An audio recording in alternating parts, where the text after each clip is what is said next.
Assalamualaikum, selamat datang kembali di channel Husna. Halo teman-teman, hari ini saya mau membuat bumbu dasar putih, merah, dan kuning buat persiapan pemakaian bulan suci Ramadan insya Allah. Nah, sebelum saya membuat bumbunya terlebih dahulu, saya mau kupas-kupasin dulu bawang-bawang ini. Jadi stay tune ya.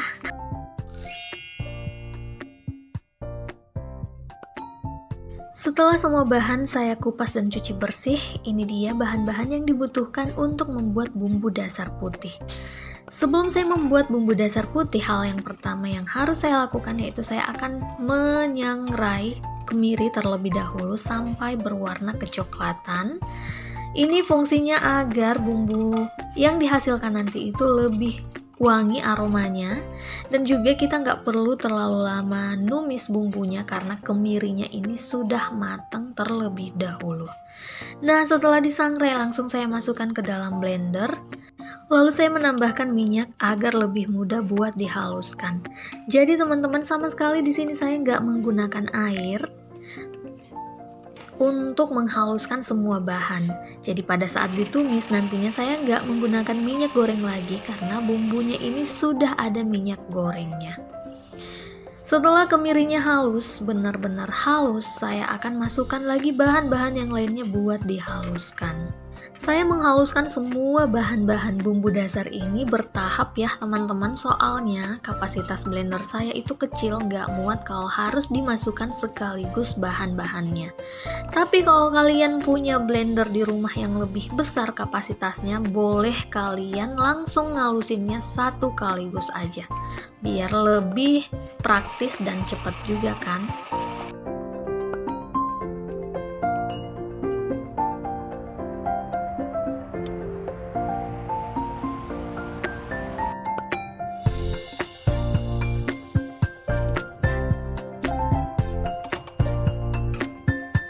Setelah kemiri, jahe, bawang putih ini halus, saya mau pindahin dulu ke wadah. Lalu kemudian saya akan ngalusin si bawang merahnya. Sambil saya ngalusin bumbu, saya mau ngucapin dulu terima kasih banyak buat teman-teman yang sudah ngeklik dan tonton video ini. Untuk teman-teman yang baru mampir di channel ini, halo, perkenalkan namaku Husna. Saya adalah seorang ibu rumah tangga yang kegiatan sehari-harinya itu adalah mengerjakan pekerjaan rumah tangga pada umumnya. Hanya saja saya ngelakuinnya sambil ngevlog juga. Dan untuk teman-teman yang belum subscribe, yuk di-subscribe dulu dong teman-teman, dan tekan tombol loncengnya agar kalian gak ketinggalan video-video saya selanjutnya. Jadi bantu saya untuk membangun channel ini lebih berkembang lagi. Nah, ini sudah halus juga si bawang merah, waktunya untuk numis. Di sini saya langsung masukin aja bumbu halusnya ke dalam wajan tanpa menggunakan minyak goreng lagi ya teman-teman.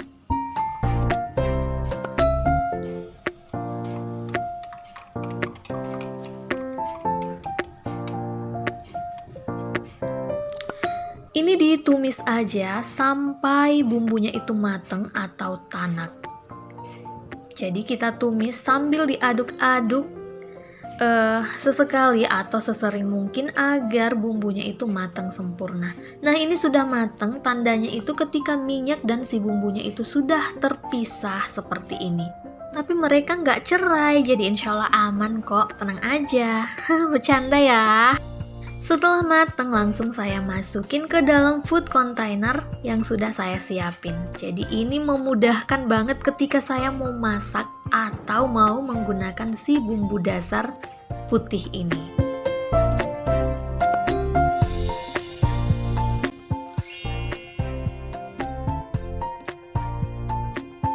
Selanjutnya saya mau membuat bumbu dasar merah dan ini dia bahan-bahannya.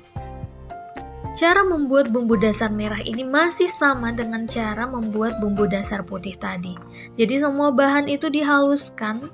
Saya menghaluskan masih menggunakan minyak goreng sebagai bahan pelumasnya saya nggak menggunakan air sama sekali.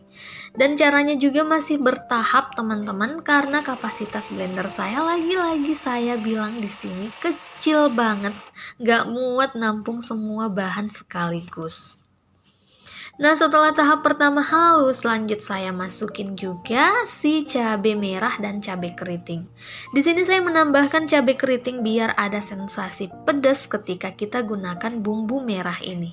Tapi buat teman-teman yang nggak suka pedas, si cabai keriting ini bisa kalian ganti semuanya menggunakan cabai merah besar aja.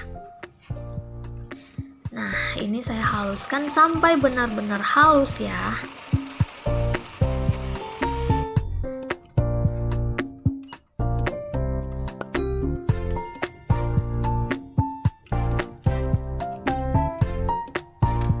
Oke, si bumbu dasar merah sudah halus. Sekarang lanjut saya mau tumis. Di sini bumbu merah ini saya tumis masih menggunakan wajan bekas bumbu dasar putih tadi. Jadi saya nggak cuci dulu, langsung aja saya timpa kembali. Ini lebih menghemat tenaga dan waktu ya teman-teman. Jadi untuk si blender juga saya nggak cuci, saya langsung timpa aja.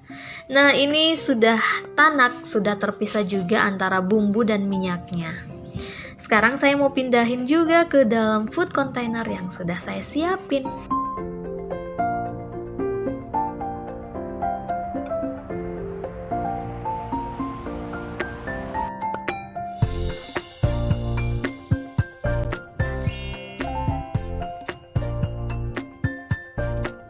Lanjut membuat bumbu dasar kuning, dan ini dia bahan-bahannya. Terlebih dahulu si kemiri ini saya sangrai sampai berwarna kecoklatan agar nantinya menghasilkan bumbu yang aromanya itu lebih wangi lagi. Nah, setelah matang langsung saya masukkan ke dalam blender. Terlebih dahulu saya blender atau saya haluskan itu bahan-bahan yang keras seperti kemiri, lalu ada jahe, lengkuas, dan kunyit. Ini saya haluskan terlebih dahulu semuanya. Make sure sampai semua ini benar-benar halus. Lalu kemudian saya halusin si bawang merah dan bawang putih. By the way teman-teman, semua bumbu dasar yang saya buat kali ini sama sekali saya nggak memasukkan garam, ketumbar, ataupun merica. Jadi nanti saya akan masukkan bahan-bahan tersebut pada saat saya masak aja atau pada saat saya menggunakan si bumbu dasar ini. Jadi untuk sereh nanti tinggal dimemarkan aja lalu ditambahkan ke dalam masakan. Begitupun bumbu-bumbu yang tadi saya sebutkan seperti ketumbar, merica, pala, jintan, itu semuanya dimasukkan pada saat kita masak aja. Zaman sekarang kan sudah pada praktis ya, si bumbu-bumbu tersebut sudah banyak dijual yang kemasan atau versi halusnya atau bubuknya. Jadi kita tinggal tambah-tambahin lagi, tambah-tambahin aja tanpa harus ngulek atau ngalusin terlebih dahulu. Jadi teman-teman, menurut saya membuat atau menyetop bumbu dasar merah, putih, kuning ataupun orange itu sangat penting untuk membantu mempersingkat waktu ketika kita mau masak atau kita sedang memasak di dapur. Nah, ini langsung aja saya tumis sampai mateng atau sampai tanak ya teman-teman. Dan kegunaan bumbu-bumbu dasar ini itu banyak banget fungsinya teman-teman. Untuk bumbu dasar putih bisa kita gunakan untuk tumis-tumisan, sup, nasi goreng, mie goreng, opor putih, dan lain-lain. Sementara untuk bumbu dasar merah bisa kita gunakan sebagai bumbu rendang, kari ayam, ayam bumbu Bali misalnya, bumbu balado juga. Dan untuk yang bumbu kuning ini bisa untuk membuat soto ayam, opor kuning, dan lain-lain.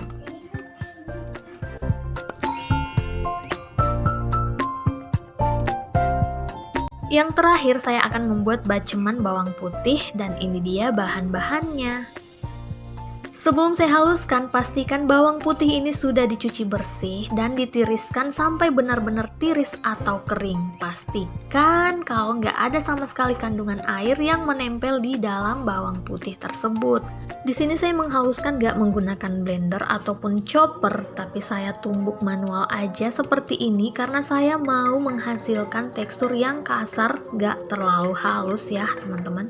Nah, ini sudah Selesai, sudah halus tapi nggak terlalu halus, saya mau masukin dulu si bawang putih dan kemiri ini ke dalam botol atau wadah yang sudah saya siapkan.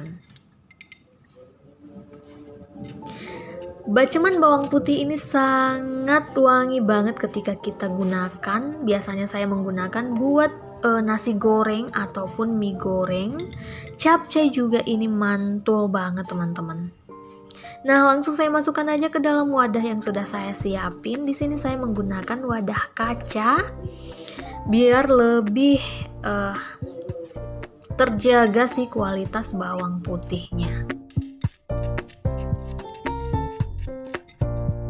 Jadi ini dia rahasia nasi goreng abang-abang itu, wanginya luar biasa, punya wangi khas ataupun mie goreng si abang-abang pinggir jalan itu, karena dia menggunakan baceman bawang putih.